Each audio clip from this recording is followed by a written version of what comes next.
between the lines, go between the lines, balance between the lines. আমরা politician, এটা আমরা করব, কিন্তু কোনোভাবেও আমাদেরকে ডগার সেটে ফেলে জুলাইয়ের বিরুদ্ধে অবস্থান যদি নিতে যান, তাহলে আপনারা কোনোদিন হবেন না।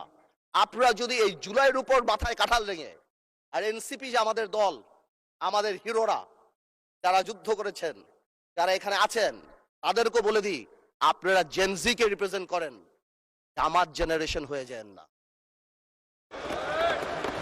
Look at the eyes of the people. আপনারা স্পিকার, ব্যাপারটা তো অনেক কমপ্লেক্স, ইউনিক সিচুয়েশন। আমি আমার সম্মানিত বিরোধী দলের নেতাদের চোখে আবেগ দেখি, কথায় দেখি, তবে একটা জিনিস এটাও দেখি যে কেন জানি প্রথম থেকে আমাদেরকে জুলাইয়ের বিরুদ্ধে নিয়ে যাওয়ার একটা পায়তারা দেখতে পাচ্ছি। ঠিক যেমন, ঠিক আমাকে কথা বলতে দেন। If you understand the decorum, please.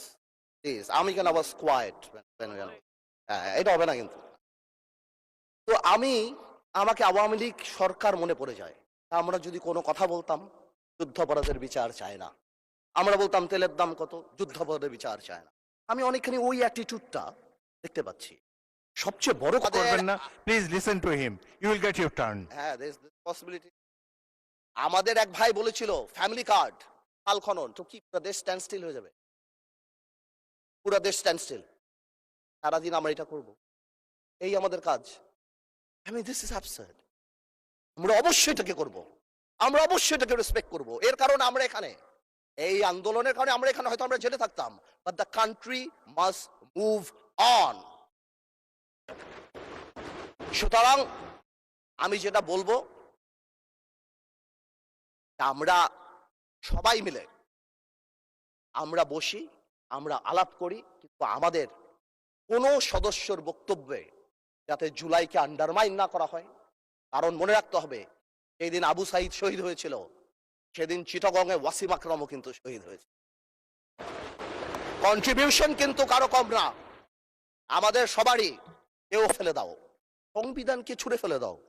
সংবিধানকে ছুঁড়ে ফেলবো কেন? সংবিধানকে মনে করায় দেয় ৭১-এর পরাজয়ের দলিল। আমি সংবিধান কেন ছুঁড়ে ফেলে দেব? এই সংবিধান দিলে গাত্রদাহ কেন হবে? এত গায়ে লাগবে কেন? If I don't like it,